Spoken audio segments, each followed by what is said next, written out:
Good morning. It is Friday, October 11th, 2024, back here for Daily Shakeup number 966. And today I want to talk about locked gates.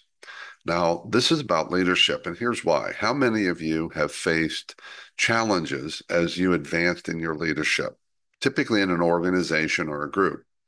In some cases, there were barriers. Sometimes that gate was locked and you had to figure out ways to unlock it. Sometimes it was at least closed. Sometimes there were people holding it on the other side so you couldn't open and get through it. And you had to do what needed to be done. And you found a way to find your way, to wind your way, to claim your leadership seat at the table, whatever that looks like. But here's the thing to be aware of.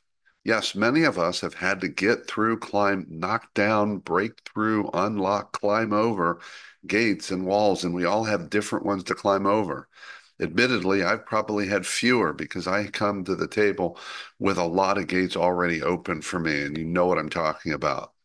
But whatever gates we've passed through or climbed over or the mud we've slogged through, the thing is, often once we get past that obstacle, we forget about those behind us. And in some cases, we actually close the gate again. We may even try and lock it because there's some part of us that once doesn't want others to achieve what we've achieved. Or maybe we perceive that they've had it easier than we have. And we create obstacles and blocks and hurdles for them to overcome. Instead, of coming back and opening that door for others, because that's what leaders do. They develop the next generation of leaders and they open those gates, not to make it easier. We all need to go through the fire of leadership growth, but it's not about doing it for others, but empowering others.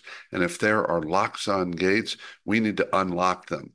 And we certainly don't want to be the ones putting those locks there. So look at your leadership path. Have you really greased the path for those behind you?